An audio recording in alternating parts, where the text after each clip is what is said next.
Well, Monday is here with us once again, and we are live on the tracker on Citi TV. Today, I have a special guest, and it's safe to say that he's literally the most experienced goalkeeper in Ghana as we speak. He's been there, done that. He's seen it all, 4 AFCONs. He's been to Nigeria. He's goalkeeped in South Africa as well. He will be sharing his story with us. I'm sure you don't know when it all started for him. Where did he first buy his goalkeeping gloves? Who even pushed him into a football club to begin with? We'll be getting into all that and more when I introduce Fatau Dauda. We get into the conversation. Welcome back to the tracker here on Citi TV. Like I said, stop procrastinating. Fatau Dauda is here. Lion, it's good to have you in the studio. Welcome. I always say that we know you from your Black Stars days, from your Ash Gold days, but on the tracker, we always try to get to the side where a lot of people don't know about.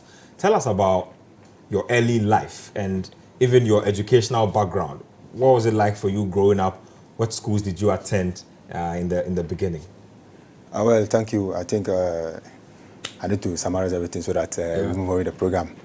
Well, as we all know, we all attended this GHS something, and then after GHS, I need to continue my education to SHS. Very unfortunately, I was always on the field playing. I like football so much when I was young. When I was little, I liked playing football. Since school days, I started with this under 12. Even here in Adabraka, I remember I came here to play some Munche. We call it Munche de Bopa. Yeah, man. I play some here. I travel a lot in the city to play. Nice. So you know, I'm very. What neighborhood are you from? Well, I'm from Medina. Medina. Yeah. So that's where I was born. Nice. You actually still live in Medina? Yeah.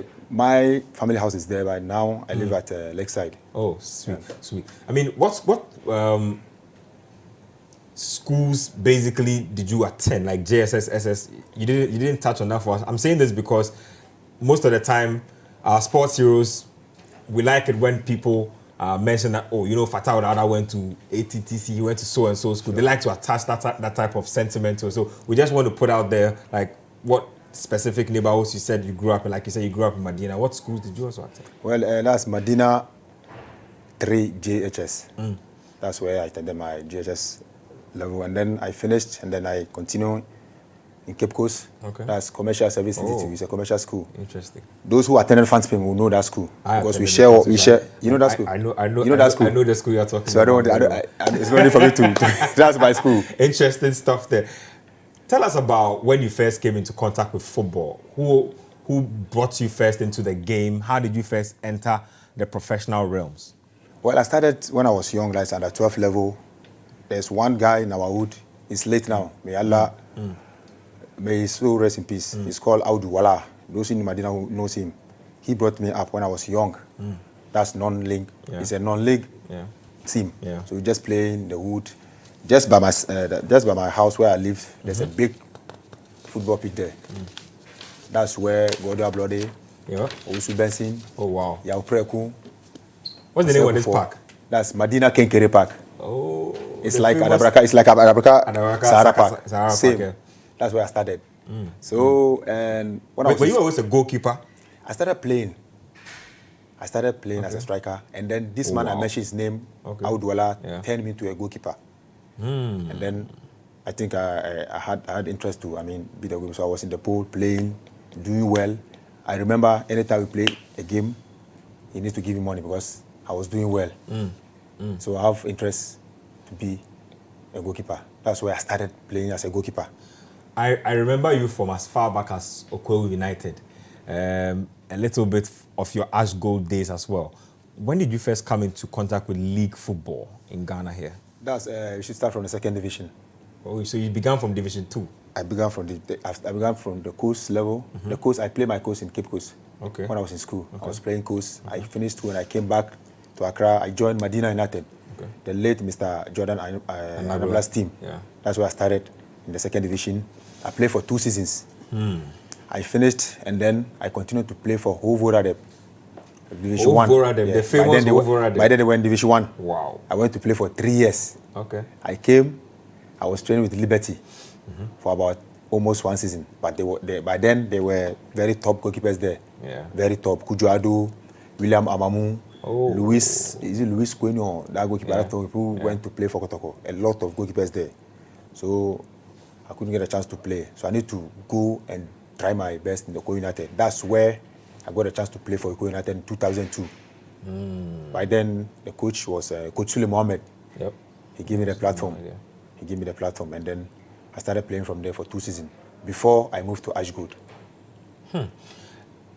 I'm not sure if you worked under David Duncan while he was at Ashgold, but tell us about your time at Ashgold. We know that in Ghana, my colleagues and I always laugh about the fact that they are one of the Dadaba teams in Ghana because everything is set up nice for them. How different did you realize that Ashgold was from the rest of the teams when you started playing? Well, Eko United did well for me. I remember anytime we play a game, when I go to Abosokai, the money I have there is more than my salary. So I would like to say big thank to the fans, the Eko United fans. But Ashgold has done a lot for me. Yeah. Ashgold is a super club. It's a professional club. It's a club I played. Yeah. I was able to build 2 bedrooms in Ghana. So Ashgold. That's massive. Ashgold is great. I mean, in the Ghana Premier League, we don't usually hear about when the transfer window opens, when it closes. In fact, when we even hear about player transfers, all we see sometimes is that you are probably signed, you are holding up your jersey, and you are being unveiled. What's the transfer process like? How did Ashgold seek your services from Eko United? How did the whole transfer happen, if you can talk us through it? Yeah, it's very interesting. And then, for me, in everything, I give glory to God. I remember when I was in Eko United, we went to play in Obuasi. Okay. By then, we were playing our home matches in Accra. The stadium in Koko was closed. We were playing our matches in Accra. So we played a home game in Accra. We lost. So some of the players have to dodge the match that we're going to play against Ashgold, because playing at home you lost. We're going to play Ashgold, who is on top form by then. I said, no, I need to go. I have to go. Not knowing that's going to be my breakthrough. I went there. I had a good game, although we lost 2-0, but I had a good game. By then, the CEO was Mr. Captain Andy Sam. Okay.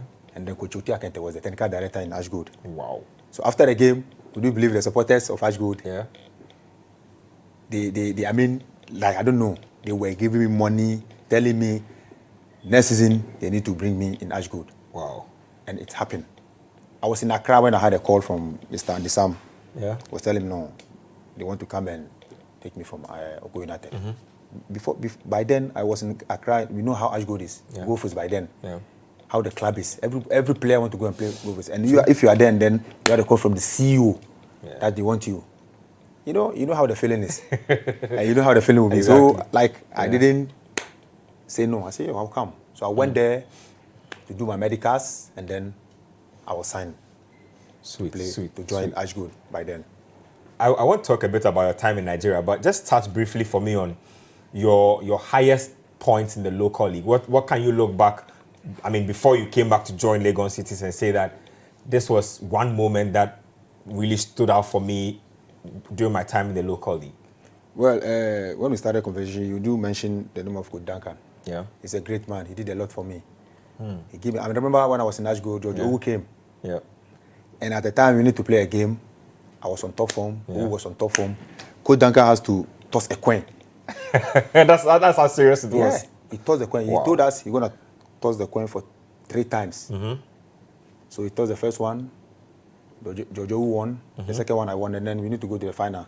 He tossed the coin and I won. So I need to keep that match. So I started playing. Yeah. Playing. It's difficult for a coach to change your goalkeeper if you are doing well. I was doing well. Owu was supporting me. But then Owu was in the national team. So most of the time, a national team player, I need to give him a chance to play. Not knowing also my chance is also coming. So Coach Duncan did a lot for me. Yeah. Going to the national team, he played part in it. He did well. He was able to stood on his ground to manage these 2 top goalkeepers. By then we were having Azeka Maku Frakando in the team. Those are top goalkeepers back then. Abukari Kankani. Top goalkeepers back there, seriously. So, and he did a lot for me, you understand? And then I would say 2015. Yeah. That's the year I will never forget. I played Ashgold for 9 years without winning the league. I went out to Nigeria, to South Africa, sorry. Orlando Pirates, Chippa United. I came back to Ashgold. The year that I came, and then I came to win the Premier League. So it's the work of God. Now, to stay on Ashgold briefly, I know that you played for Poco Ajeman. Yeah. Now, Opoku Agyeman is a World Cup winner, but since he won the World Cup, I think he's been plagued with injuries. The last time I really read a sad story about him saying that he's tired, he still is available to play, but his passing is not the same anymore. Do you still keep in touch with him? And I mean, how do you feel about that situation where somebody who was that talented that you knew cannot seem to play the game again because of injuries? It's very painful. Injury is something that can lay a player off for a very long time. As I'm speaking to you now, I'm off for 1 week because of injury. But I'm very sure, inshallah, this week I'll be back. So I'm giving God the glory, at least not being on the sideline for so long. Opoku Agyeman he's a very young boy. Yeah. Coach Duncan promoted them. He, Wakaso, David Tefa, Sadiq Adams, Daniel Opare. That's a serious production line. Yep. You remember Alaji Sani? Yep. I remember him very well. By then, they were in the academy, the IAS academy. Yeah. So the IAS, the partnership was, the partnership was not the chemistry there. was... Yes. So the company cannot, afford to do the academy. So they were like, they wanted to dissolve the academy. So Coach Duncan came. He said, no, let me look at these boys. So he invited those boys to join the training. And they came, they did well. And he said, no, I need to sign these boys. He signed them, they started playing, and then look at where they are now. Opoku Agyeman is a small boy, but injury. That's what injury He's supposed does. to be about 29, 30 years now. Very young, but injury will not permit him to play for now. So I'm very, very sorry for him. Tell us about the Ash Gold Academy. I mean, like you just mentioned a whole lot of great names. What is it about that place that has ensured that they've been able to produce such standout players? Academy is good. Just look at these Wafa boys. If they are playing, you see that they are playing football. Because academy, the coaches will have time to teach you the basics of the game. It's like if you want to go to school without you knowing ABC, you can't write. You can't form a sentence or something like that. So the basics in football is very important. So if you know the basics, you can play. So the academy, they will have time to teach you those things. So when the boys are on the field, they know what to do. They know what to do with the football. So the academy helped Ash Gold those days. Every season, they were able to promote about 3 or 4 players to join the senior side. Now, Coach Duncan also has mentioned that Alaji Sani that you mentioned is probably one of the best midfielders he has ever coached. I mean, for those who don't know Alaji Sani out there, paint a picture for us of how good this guy was. Alaji Sani can give a good pass. He's a tackler. He can score. Just imagine. Complete midfielder. Complete midfielder. And that boy is also a young boy. But I don't know, sometimes football, especially if you are playing the country, you just don't have to give up. Some will travel. You will be in the local. You can be in the local scene and make money. I've not traveled outside, but at least I thank God for my life. You understand? So sometimes the players don't have to give up. So the life will turn small. That's the time you need to stand. If and only if you are not injured, you don't have to give up. Tell us a little bit about Peru 2005 when the likes of Wakaso and Co went. You missed out on that competition, and Duncan was the coach at that time. What happened during that time? But Peru, I was more ahead of Dagido. But then I can't play for the under 17. You couldn't have been. You could have been eligible for that team. No. But then I was in the, I think, under 23. Under 23. 23. Solid. I'm 34 now, so just interesting. I mean, you moved from Nigeria and came back to Ghana just recently. I think it was 3 years. And Enyimba. No. Yeah, Enyimba, I played for 3 years. 3 years. How different, first of all, is the Nigerian Premier League? What are like the 3 standout differences you noticed when you got to Nigeria? The financial aspect, the pitches, and then the players who are playing the game. Most of their pitches are artificial because they can't maintain their grasses. So most of the pitches are artificial. And then most of the clubs are being owned by the state government. About 90% of the clubs are owned by the government. So for their salary, they will get it every month. When the government is paying workers like doctors, teachers, they pay the players together. But here in Ghana, those the individuals who own the clubs are many. So just imagine one man using his money to pay players. It's not easy. So in Nigeria, the government is supporting. And their pitches is the state government who is, funding the construction of the pitches. All the time, you know that they have good pitches when it comes to pitches. So it makes their games flows. And then the players, because they are every month their salary is coming regularly. When they go outside, they play and then they finish their contract. They come back to play. So you see all the time that a lot of experienced players they are playing. I mean, you represent guys who have gone out there and see it fit to come back and play in the local league again. I mean, have you interacted with some of your colleagues out there who are perhaps also considering the fact that they want to come back and play, but they are not too sure? If you have, I mean, what message do you probably have for them? Well, when I heard this, they made this thing about this bring back the love. Yeah. I think we, the players, can make our league good again. You know, we have a lot of players who are home. They don't want to play because of money. True. But sitting at home and playing is better than sitting because no agent will come for you when you are sitting. No, you don't have much fitness. True. You don't have sporting performance. So you need to play, no matter how it is. Play and determine and pray. God will make a way for you. When I was in Nigeria, I created a platform. That's the players playing in Nigeria. We have about 15, 20 players now. Ghanaians? Yeah, they are there playing. Some of them you don't know them, but they are there. They are playing because they are earning money, $1,000. Yeah, 1,002. It depends on your profile. You know, from my profile like the this. profile was rich, so I mean, you're obviously going to make a lot of money. You see, one thing about Nigeria today, their economy. I don't know if you have Nigerians in your their economy. But perfect. One would say that you are singing all these praises about the league. Why did you then decide that you had to come back to Ghana? Well, I won the league with Enyimba. Yeah. What again? More money. I think, you know, their league, one disadvantage is, you know, Nigeria is huge, big. Very. One state, Lagos State alone. Could be like 2, 3 times the size of Ghana. We travel, most of them we travel by road. Oh. We are going to play a match on Sunday. You have to leave on Friday, sleep on the road, continue when I come the same. Just imagine. So the stress, the tree will say, Ubenya's council. Interesting. Now let's talk about your time in South Africa. That I don't know. For me, it was a good move for you career-wise, but playing-wise, you weren't seeing the sort of game time that Ghana expected Fatau Dauda to see. What went wrong with that Orlando Pirates move?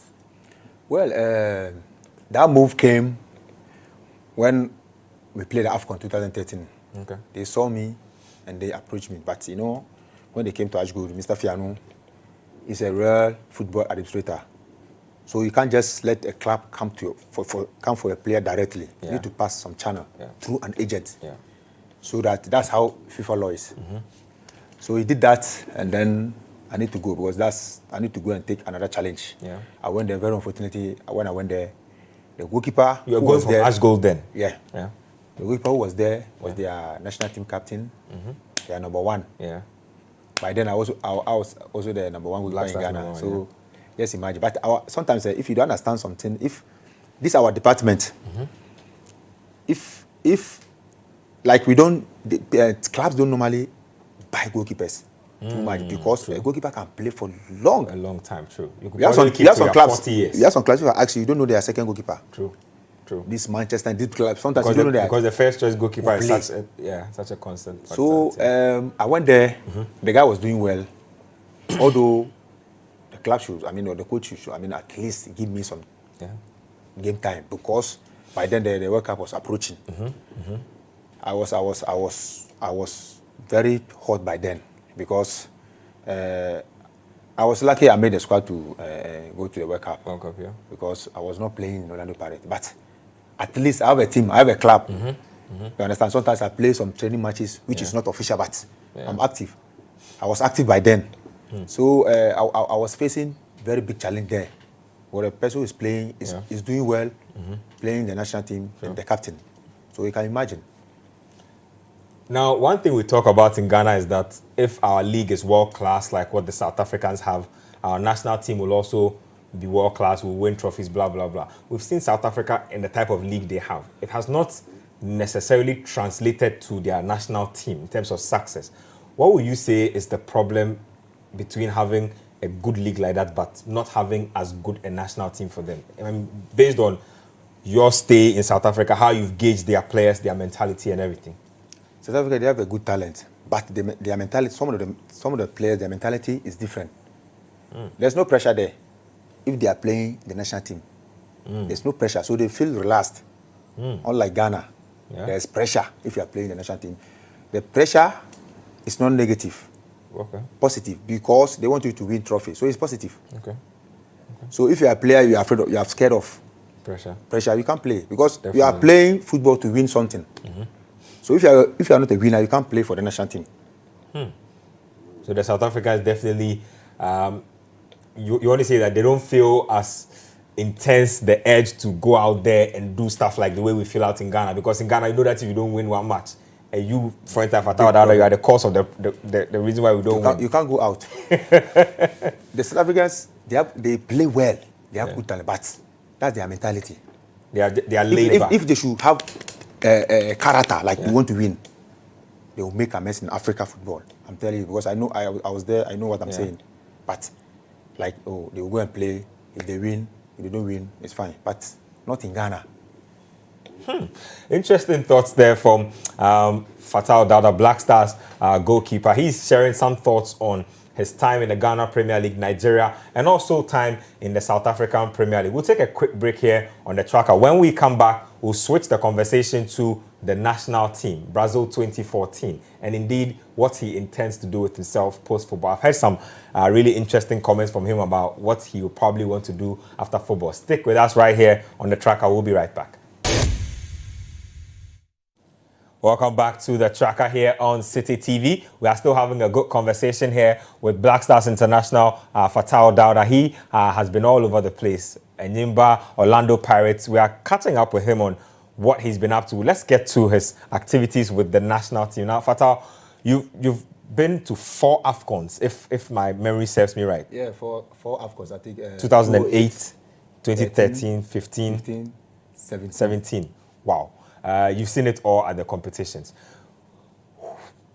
Why? You know the question I'm about to. Why have we still not won an AFCON? Especially based on the last time we went, where Nketsia himself said that he had his best preparation, camping was great, facilities had been provided, they needed nothing. Why are we still struggling as a nation to win an AFCON title? Well, this is very difficult, but at the same time, it's a good question. I remember 2015. We nearly lost we lost on penalties. You know, after the penalties, we were standing with Yaya Toure. He was like teasing us. Hey, you guys, we have been chasing this trophy for long. This is our time. So you guys realize your time will come. He said it like a joke. But in life, that's how it is. Yeah. I'm very sure our time will come. I know Ghanaians are waiting for the trophy. Yeah. 30, how many years now? 37 years now. Almost 38 years. But it's possible. Our time will come, we'll win it. So we just have to be patient. And now they've elected another coach. What we have to do is to support. Now, 2008 is when you got your break into the AFCON team. But you didn't really keep until what, 2013. Now, you were a local guy. Team was made up of foreign players. Nketsia had faith in you to go out there and do a job for Ghana. What was it like for you, first and foremost, going to your second AFCON, knowing that this time around you would probably have a bigger role to play? Talk us through that. You know, in life itself, everything is about, it's like preparation. Whatever you're going to do, you need to prepare. Yeah. After 2008, I was off for the national team till 2013. For how long? And by then... Did you think you would come back into the team again? Well, yes, because I was still active. Playing active. Yeah. I was playing. I know I will come, but I wasn't expecting it to be like soon, because there were a lot of goalkeepers by then in the system, and a lot of players. So I was like, all my focus was on my club, high school, playing. Playing day in, day out, week in, week out, playing, just focusing on the club side. You know, if you are doing well, playing regularly in your club, doing well, that's what will bring the collab. People say, no, Fatau is doing well. Let's go. So my time came again in 2013. When I was going to the tournament or when I was going to camp, I said to myself, I'm going. I'm not a number one.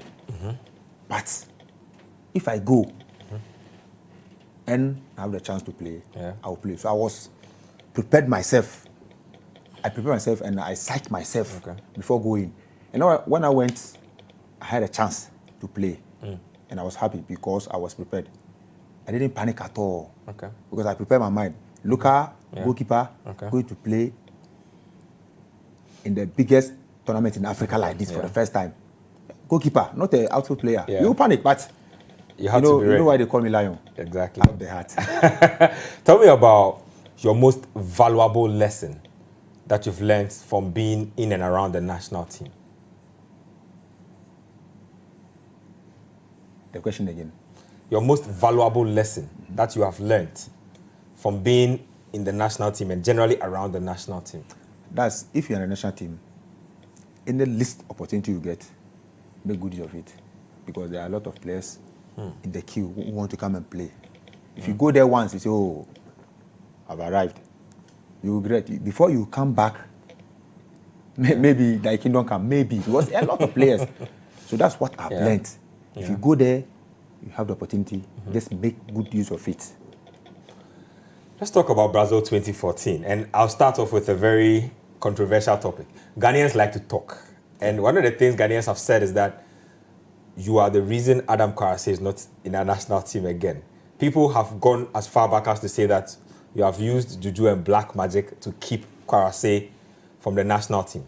First question, have you used juju or did you use any form of black magic against Kwarase? And second question, have you even dabbled in that use of juju itself at all?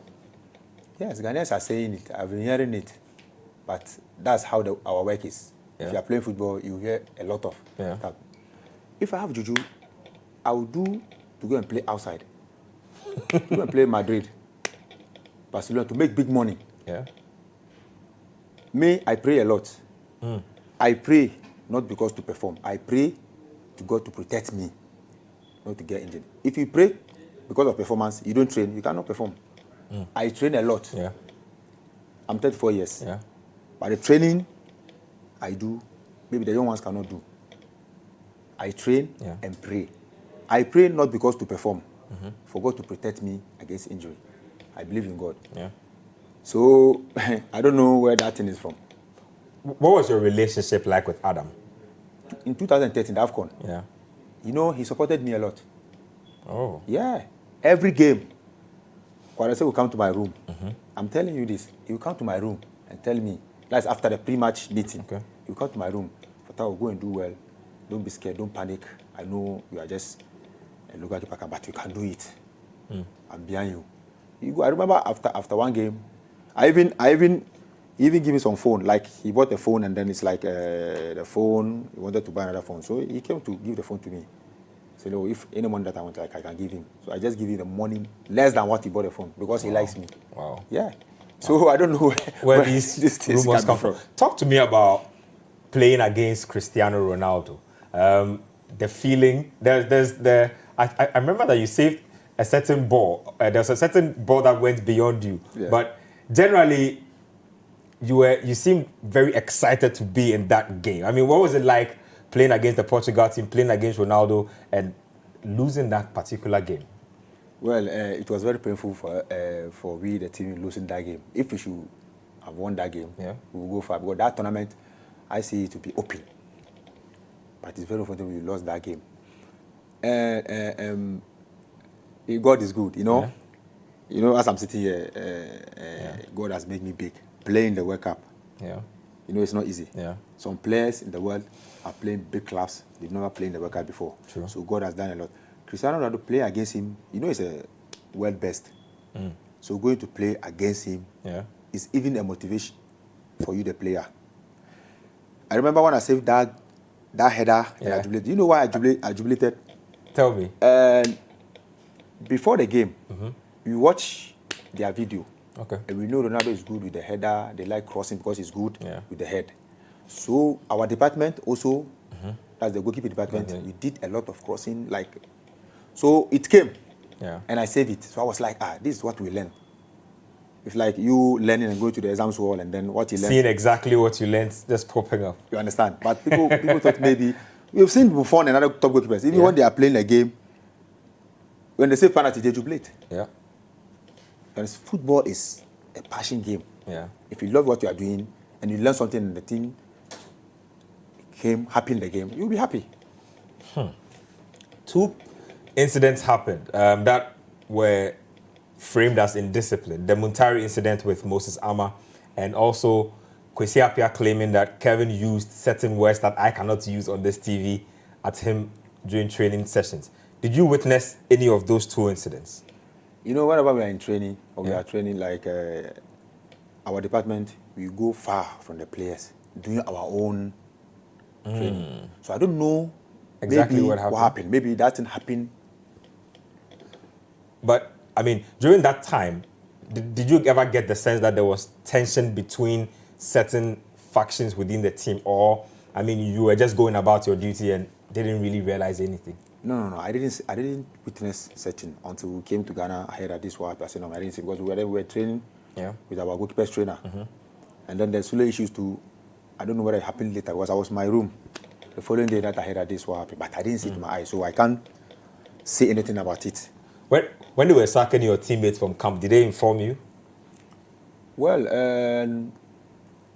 I can't remember whether if they inform us. I can't remember. You know, it's a long time. I can't remember whether they informed, but I knew they left camp, and they say no, they are like they have suspended them or something like that. Yeah. But I can't remember whether if they told us. How did the players generally react to the leaving of those two guys from the camp? Like, what was the conversation like? Did you people feel sad? Were you disappointed? What was the reaction like when we were sad? We were sad because we were them for some weeks, and then all of a sudden you hear that your colleague is leaving the camp. As a teammate, you'll be sad. Yeah. They've gone. We don't have nothing to do. So the only thing we have to do is to, forget about it and then come together and then work. But we were sad, actually. Tell me about the money, the standoff over the money, right? You boycotted training. All of you decided that you won't train unless you were paid your money. How is that player meeting called, and who takes the decisions on behalf of all of you? Do you vote on such decisions? How are such situations handled by the players? I don't remember we boycotted training. We trained all our training program when we were in the camp. I don't remember. This news came, I think, before the Portugal match that the players said they wouldn't train until they were given their money.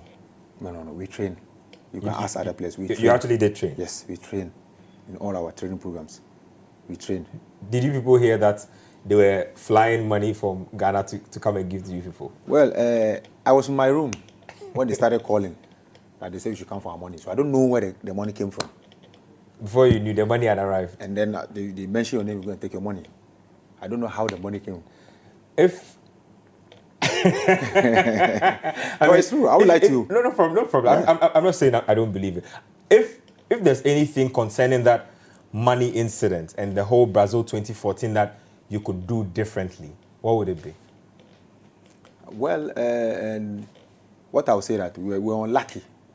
You know, what happened at that time, the money coming last hour or something like that. If, assuming we should qualify to the next stage, things will be cool. Yeah. Ghanaians always want to win. If we should win AFCON now, or World Cup now, if the government is giving us the whole Accra, I'm not sure Ghanaians will complain. You don't think that the players behaved wrongly and that if they had a chance, they could do things differently, generally for you? You think that the team, everything that happened probably happened for a reason? You don't think the players would want to do things differently? For me, being the national team for all my career, the place is a very disciplined place. I'm telling you, I'm serious. We're always disciplined. So I think I can't judge now. Okay. You understand? We are all mature. I can't judge. But what has passed, let's focus and then make sure we achieve what we want. Talking about the future, CK Akono has been made Black Stars head coach and David Duncan his assistant. How do you feel about that appointment, first and foremost? For now, I'm very happy. I'm happy because the FA able to appoint another local coach. So it will give we, the local players and the local coaches, something that, no, we can do something or we can help our nation. So that's the most important thing. That's what is making me happy. At least they appointed another local coach. Yeah. So what is left now is for we, whether you are a journalist, footballer, a fan, we need to support the technical team. That's the only thing we can do for now, to support. Talking about supporting the technical team and saying that you support the appointment of a local coach, is it true that players behave and respond differently to an expert coach as compared to when there's a local coach in camp? Can you put that conversation into perspective for us? If you're a player and you put that in your head, then you are not a professional player. If I'm in the team and they appoint you as a coach, I need to listen to you. Because you went to the coaching course, I'm just a player. I have to listen to you and play well and play good. Listen to you and play. So you are my coach. Whether you are black, you are white, you are my coach. I need to give you the respect so I can do my work. So any player who don't think that is not a professional player. Tell me a little bit about Ghana's penalty problems, right? We always seem to suffer some form of bad luck during penalties, if I can put it like that. I don't believe in luck when it comes to penalties, but we always seem to lose out in penalties. You're a goalkeeper. You are at the center of the action when the penalties are going on. Sure. Why have we failed to make it beyond penalty shootouts? Is it fear? What is it with us? Well, I think I would consider fear but the most important Are Ghanaian players afraid of games when games have to go to penalties? Most of them, they listen to what will happen if he misses that penalty. So going to kick the penalty itself, he has already lost 50% of his confidence. But the actual thing is about technique. We have some players who can play about 10 penalty kicks. Yeah. You can't save even one. I can tell you about Andre Ayew, Asamoah, Jordan. When we are in camp, after training, like the coach will give us about 50 minutes to do our individual workouts. So sometimes they will say like, Lion, come in. If you save one, I will give you $50. Who is this? All of them. Interested. And if they play, they are playing as if they are playing a tournament. I also want $1. I'm also serious want to save. And they can't. I've never saved. I'm telling you. That is a really interesting story. I'm telling you. Wow. I remember when we were in US. During the training, the training camp to Brazil. The same thing. So you were playing penalty. I remember Sule. Promised me that I should come. If I save, he will give me $200. I came. I saved it. It was like no. I have to come again. $1,000 or nothing. That means if I save it again, you give me 1,000. If I don't save it, then 200. The 200 is good. I was like, no. Me, I want my 200. Hey, the person 200, but I want my 200. And the day came, so they don't go, Lion, go, you save it. And I went in. I saved it. Instant, he gave me $1,000. That's the money I used to buy my iPhone when I was in that time. Nice. You understand? So this thing like this will push the player to play. So most of the time, I think the technique that they use to play the penalty, they don't use the right technique. I agree with you. You said you don't believe in penalty to be luck. No. Yes. Goalkeepers are also learning how to save penalty by being composed when the players come to do the execution. Some player will watch you. If you move little, the place you can't save it. So the goalkeepers are also trying to be patient when the players come to it. They will see the ball before they move. You know, penalty, the player is having 90% advantage to score than you, the keeper, saving it. Sure. If and only if he's able to use the right technique to do the execution. So the technique, you need to improve on the technique of playing the penalty.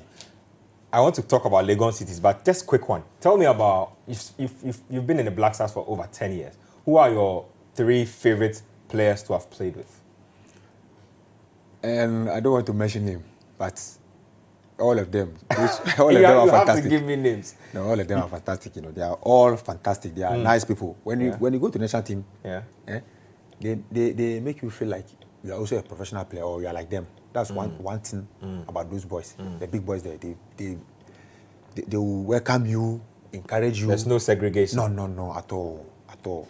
Even if you are there, you don't play a game, you sit in the stands, and the team win a game. If they give a player who played the game 100 Ghana, you the player who is sitting up there also get the same money. So just imagine. Fantastic. Yeah. These days you are with Legon Cities Football Club. Now you set the internet on fire with your photo shoot that you did, looking really good. Yeah, that's it in your shot there. We'll have the one that has you also in it in your shot there. Former One All-Stars, now Legon Cities Football Club. I mean, you came into this team knowing that John Pinto was probably going to be your head coach. Because of certain technical reasons, that hasn't materialized. How have you adjusted to the new technical handlers, and how are you feeling, I mean, as a veteran leading a young team like this? Well, Coach Pinto has done well. He's still in the team. Yeah. He's still a member of the technical team. Yeah. But just as you said, because of one on two issues, we can't, coach the team. And then they brought in a new coach. Yeah. But as a player, as I said earlier on, you need to work with any coach that they bring to you, that you work with. You need to work with him. I mean, I know somebody like you. You won't join any team just because you've come back and you want to join a team. What vision did Legon City sell to you that convinced you that, you know what, if I want to join a local team after coming back from Nigeria, this is the right place to go? If someone wants to do good thing, you need to support the person to do good thing. The CEO or the club owner has done a lot and is doing well. True. It's like he's giving back to the society. He has his business, but he wants to do and give back to the society. True. And so I feel like, no, I was training with them for past 6 months before they bought the team. I said, no, if I don't go out, why not? I have to play for them. Help to push the team. I would say I'm the most senior player in the team, and most of the guys are looking up to me to play. So we are pushing. How are you handling that responsibility? It's not putting pressure on me. It's rather motivating me to do well for myself and the team. The team first, me, and then public. Interesting.